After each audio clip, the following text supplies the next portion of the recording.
नमस्कार, आप देख रहे हैं हिंदी खबर में। हूं आपके साथ मैं शर्मा। वक्फ संशोधन बिल को 2 अप्रैल को संसद में पेश किया जा सकता है। सरकार पहले लोकसभा में बिल पेश करेगी। सत्र 4 अप्रैल तक चलने वाला है।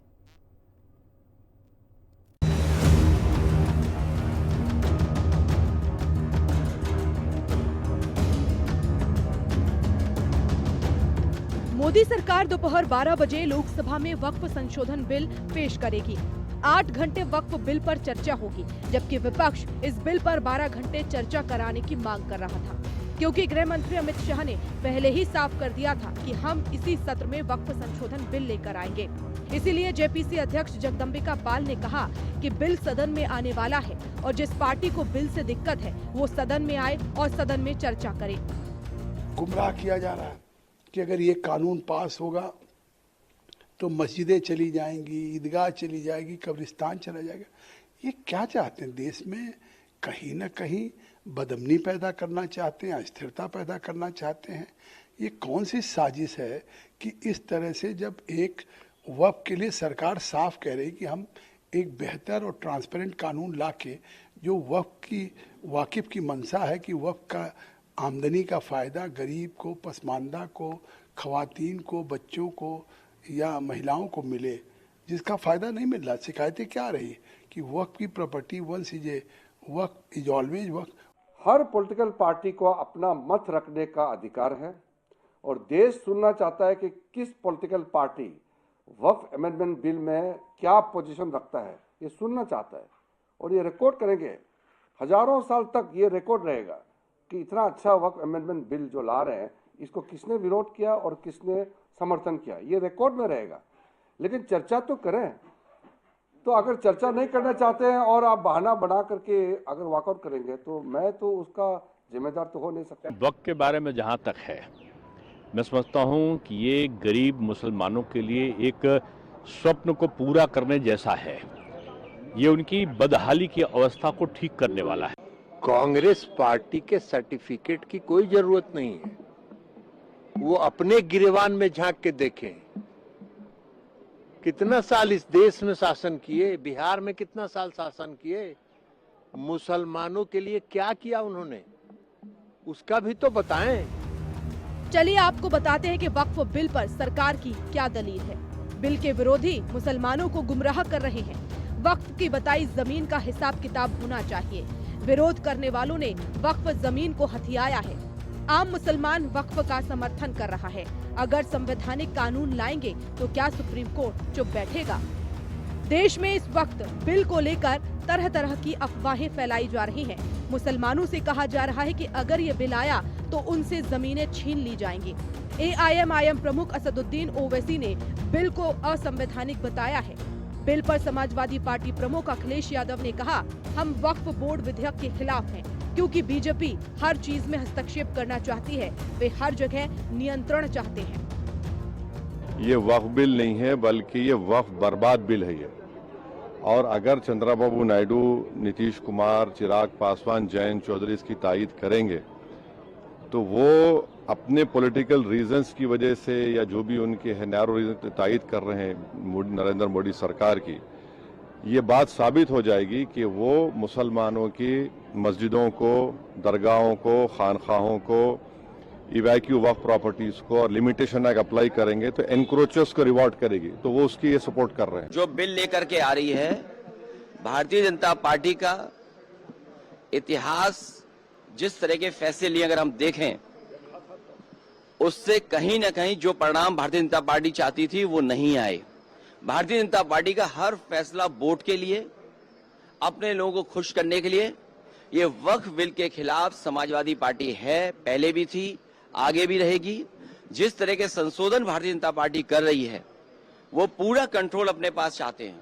ये असंवैधानिक बिल है और लगातार हम लोग जो है संविधान को मानने वाले लोग हैं। शुरू से ही हम लोगों ने पार्लियामेंट दोनों सदनों में, चाहे राज्यसभा हो या लोकसभा हो, इसका हम लोगों ने विरोध किया था।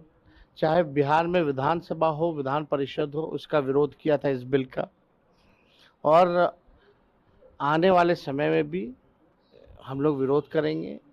ये हम लोगों को हर किस इस तरह का बिल जो है कभी भी मंजूर नहीं होगा। उस बिल की आड़ में जिस तरह से जो शंकाएं जेपीसी में विपक्ष के सांसद द्वारा और हम लोगों ने पहले दिन से, जिस दिन ये टेबल पर आया था बिल, उस दिन से जो हमने की है, आज भी हम उस बात पर खड़े हैं। हमें भरोसा है ये सरकार की कथनी और करनी में फ़र्क है। ये जो कह रही है वैसा नहीं है, इससे नुकसान के अलावा कुछ नहीं होगा। ये उनके का धार्मिक विषय है और कॉन्स्टिट्यूशन का आर्टिकल 25-26 जो है धार्मिक आज़ादी देता है। उस धार्मिक आज़ादी पर, धार्मिक क्षेत्र पर अतिक्रमण करने का काम सरकार कर रही है। हम लोग इसका पुरजोर विरोध करेंगे। आज ये बिल वक्फ के खिलाफ आ रहा है, कल को ये बिल मंदिर के खिलाफ आएगा, कल को ये बिल गुरुद्वारे के खिलाफ आएगा, कल को ये बिल चर्चेज के खिलाफ आएगा और सारी धार्मिक संपत्तियों को कब्जा करके अपने दोस्तों को देने का काम, अपने पूंजीपति मित्रों को देने का काम नरेंद्र मोदी जी करेंगे। इसलिए इसका सपोर्ट किसी भी धर्म को मानने वाले व्यक्ति को नहीं करना चाहिए। चलिए अब आपको दिखाते हैं कि वक्फ संशोधन बिल पर कब क्या हुआ। 8 अगस्त 2024 को लोकसभा में पेश हुआ, 9 अगस्त 2024 को जेपीसी में भेजा गया, 30 जनवरी 2025 को जेपीसी ने रिपोर्ट सौंपी, 27 फरवरी 2025 को कैबिनेट की मंजूरी मिली। ब्यूरो रिपोर्ट, हिंदी खबर। तो कानून को पिछली तारीख से लागू नहीं करना चाहिए। वक्फ बिल पर जेडीयू के क्या सुझाव है आपको बता रहे हैं। पुरानी मस्जिद या फिर धार्मिक स्थानों से छेड़छाड़ नहीं होनी चाहिए। जमीन राज्यों का विषय है और राज्यों से स्पष्ट राय भी इसको लेकर ली जाए। कानून को पिछली तारीख से लागू नहीं करना चाहिए। तो बताया जा रहा है कि जेडीयू ने ये सुझाव दिए हैं जो हम आपको बता रहे हैं। जेडीयू की ओर से वक्फ बिल को लेकर जो सुझाव दिए गए हैं वो ये हैं। जमीन राज्यों का विषय है और राज्यों से इसको लेकर स्पष्ट राय भी ली जाए। कानून को पिछली तारीख से लागू नहीं करना चाहिए। सूत्रों के मुताबिक जो जानकारी मिल रही है ये वो सुझाव हैं, क्योंकि टीडीपी अपना रुख बिल्कुल साफ कर चुकी है कि टीडीपी इस बिल का समर्थन करेगी। लेकिन जेडीयू की ओर से अभी तक इस पर कोई भी टिप्पणी सामने नहीं आई है, लेकिन कुछ सुझाव दिए गए हैं और जेडीयू की ओर से कहा गया है कि सरकार को अगर इस पर हमारा समर्थन चाहिए, क्योंकि उम्मीद ये की जा रही है कि जेडीयू भी इसका समर्थन करेगी क्योंकि एनडीए का वो हिस्सा है। लेकिन जेडीयू की ओर से कुछ सुझाव दिए गए हैं सरकार को कि इन सब बातों को भी इस बिल में ध्यान रखना चाहिए। हालांकि कल इसको अब टेबल किया जाएगा। देखने वाली बात यही होगी कि किस तरीके से अब इस बिल का समर्थन जो है वो किया जाता है जेडीयू की ओर से। हालांकि आरजेडी पुरजोर विरोध कर रही है और इसके अलावा अगर हम बात करें बिहार की और बाकी पार्टियों की या फिर हम देश के अन्य पार्टियों की बात करें, कांग्रेस पार्टी इसका पुरजोर तरीके से विरोध कर रही है। लेकिन टीडीपी और जेडीयू ये दो पार्टियां ऐसी हैं जिनके ऊपर देश भर की नज़रें जो हैं वो टिकी हुई हैं कि सदन के अंदर, क्योंकि सदन के बाहर कुछ कहा जाता है, सदन के अंदर कुछ, लेकिन इसकी संभावना बहुत कम है कि वो इस बिल के खिलाफ जाएंगे। चाहे वो जेडीयू की बात कर लें, चाहे हम आरजेडी की बात कर लें, चाहे हम जयंत चौधरी की पार्टी की बात कर लें या फिर चिराग पासवान की पार्टी की बात कर लें, क्योंकि चिराग पासवान, जयंत चौधरी और टीडीपी और आरजेडी, जेडीयू, इन सबको लेकर ही बहुत सारी बातें कही जा रही हैं। लेकिन तेजस्वी यादव ने बिल्कुल साफ कर दिया है कि हम तो कभी भी इस तरीके के बिल का समर्थन नहीं करने वाले हैं। लेकिन अब नीतीश कुमार का और उनकी पार्टी का रुख क्या रहेगा ये अभी तक स्पष्ट नहीं हो पाया है। हालांकि कल ये हो सकता है कि साफ हो जाए कि इन दोनों का रुख जो है वो क्या रहने वाला है। तो बिल के साथ कौन है और बिल के खिलाफ कौन है ये भी हम आपको बता रहे हैं। ये लगातार आप देख पा रहे हैं अपनी टीवी स्क्रीन के ऊपर। बिल के साथ बीजेपी और शिवसेना जो है, शिवसेना शिंदे गुट की हम बात कर रहे हैं, वो बिल के साथ नजर आ रही हैं। तो वक्फ बिल पर कौन कहाँ है ये जानना आपके लिए ज़रूरी है और इस सिलसिलेवार तरीके से एक एक करके आपको हम बता रहे हैं कि बिल के साथ कौन है और बिल के खिलाफ कौन है। तमाम जो एनडीए के घटक दल हैं वो अपना समर्थन इसको लेकर जता रहे हैं, लेकिन जैसा कि हमने आपको बताया कि अभी नीतीश कुमार की पार्टी की ओर से इस पर रुख साफ नहीं किया गया है। तो कल का जो दिन है वो बहुत ज़्यादा महत्वपूर्ण है देश की सियासत के हिसाब से। ये देखना होगा कि लेकिन बिल के खिलाफ कौन है ये भी आपको बता रहे हैं। कांग्रेस, डीएमके इस बिल के खिलाफ हैं और जैसा कि इसके पहले हमने आपको बताया कि लालू यादव की जो पार्टी है वो भी इसके खिलाफ है। टीएमसी, वाईएसआरसीपी इस बिल के खिलाफ है।